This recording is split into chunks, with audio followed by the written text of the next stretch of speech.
بسم اللہ الرحمن الرحیم۔ حضرت آدم و حوا علیہ السلام کے خلاف ابلیس کی چال۔ جب ابلیس نے یہ دیکھا کہ اللہ تعالیٰ نے حضرت آدم و حوا علیہ السلام کو عزت دیتے ہوئے انہیں جنت میں رہنے کا حکم دے دیا ہے تو حسد کی آگ میں جل گیا اور انسان دشمنی کا عملی مظاہرہ کرتے ہوئے انہیں جنت سے نکلوانے کے لیے چال چلنے لگا۔ وہ بڑا ہمدرد بن کر حضرت آدم و حوا علیہ السلام کے پاس آ کر کہنے لگا کہ تمہیں معلوم نہیں کہ اس درخت کے قریب جانے سے تمہیں کیوں روکا گیا ہے؟ میں تمہیں ایک راز کی بات بتاتا ہوں۔ اللہ تعالیٰ نے تمہیں اس درخت کے پاس جانے سے اس لیے روکا ہے کہ اگر تم اس کا پھل کھا لو گے تو فرشتے بن جاؤ گے یا پھر ہمیشہ کے لیے جنت میں زندگی پا لو گے۔ فرمان الہی ہے۔ ترجمہ: تمہارے رب نے تو تم کو اس درخت کا پھل کھانے سے صرف اس لیے منع کیا ہے کہ تم فرشتے نہ بن جاؤ یا ہمیشہ زندہ رہنے والوں میں سے نہ ہو جاؤ۔ سورۃ الاعراف آیت 20۔ شیطان نے ان آدم علیہ السلام کے دل میں وسوسہ ڈال دیا اور کہا، اے آدم علیہ السلام، کیا میں تمہیں ہمیشہ کی زندگی کا درخت اور ایسی بادشاہت نہ بتاؤں جو کبھی نہ ختم ہو؟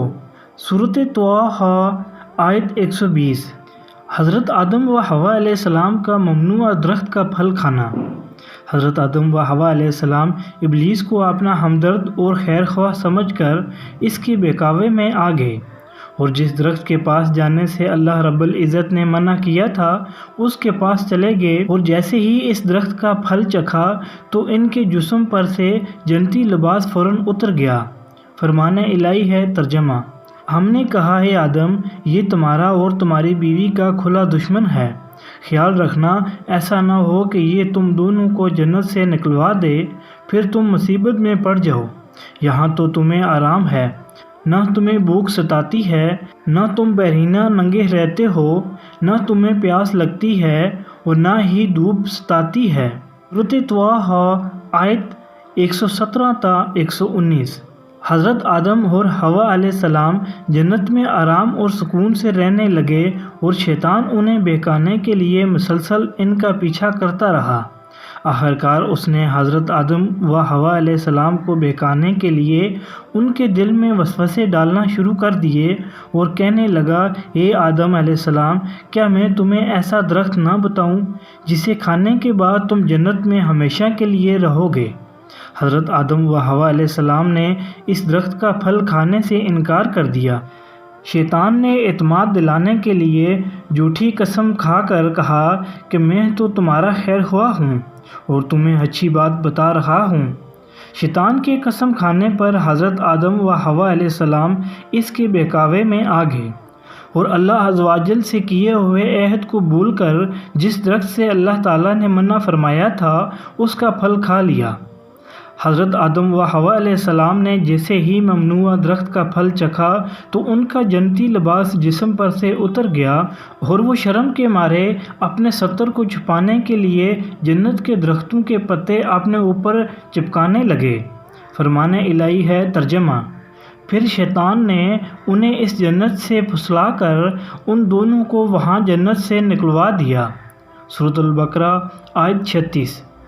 پھر شیطان نے ان دونوں کے دلوں میں وسوسہ ڈالا تاکہ ان کی شرمگاہیں جو ایک دوسرے سے پوشیدہ تھیں دونوں کے سامنے بے پردہ کر دے، اور کہنے لگا، تمہارے رب نے تو تم کو اس درخت سے صرف اس لیے منع کیا ہے کہ کہیں تم فرشتے نہ بن جاؤ یا ہمیشہ زندہ رہنے والوں میں سے نہ ہو جاؤ۔ اس شیطان نے دونوں کے سامنے اللہ کی قسم کھائی کہ یقین جانو میں تم دونوں کا سچا خیر خواہ ہوں۔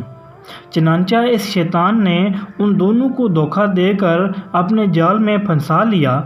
پھر جب ان دونوں نے درخت کا پھل چکھا تو دونوں کی شرمگاہیں ایک دوسرے کے سامنے بے پردہ ہو گئیں اور دونوں اپنی شرمگاہوں کو جنت کے پتوں سے ڈھانپنے لگے، اور ان کے رب نے ان کو آواز دی، کیا میں نے تم دونوں کو اس درخت سے منع نہیں کیا تھا اور یہ نہیں کہا تھا کہ شیطان تمہارا کھلا دشمن ہے؟ سورۃ الاعراف آیت 20 تا 22۔ حضرت آدم و حوا علیہ السلام کا جنت سے اخراج۔ جب حضرت آدم و حوا علیہ السلام نے ابلیس کے بہکاوے میں آ کر ممنوع درخت کا پھل کھا لیا تو ان کے جنتی لباس اتر گئے اور اللہ عز و جل نے انہیں زمین پر اترنے کا حکم دے دیا اور ساتھ ہی ابلیس کو بھی زمین پر اتار دیا۔ حضرت آدم علیہ السلام کو اس بات سے آگاہ کر دیا کہ جس طرح شیطان نے تمہیں بہکا کر جنت سے نکلوایا ہے، اسی طرح یہ دنیا میں بھی تمہیں بہکانے کی بھرپور کوشش کرے گا تاکہ تم دوبارہ جنت میں داخل نہ ہو سکو۔